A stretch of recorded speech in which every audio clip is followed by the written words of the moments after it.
Unfortunately, and most unacceptably, the National Police Service has failed miserably in its hallowed duty of protecting and defending the rights and fundamental freedoms of these members of the public.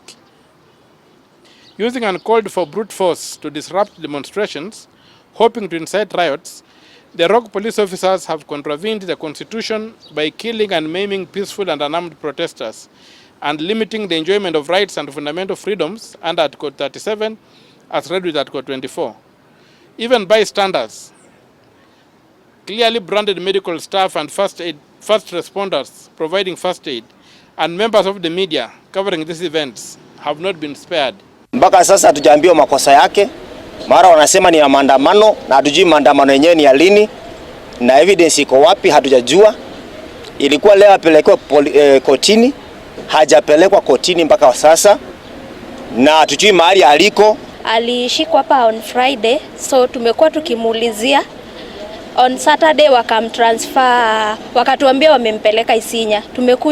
Tumeenda Isinya, kufika Isinya hayuko, hapatikani.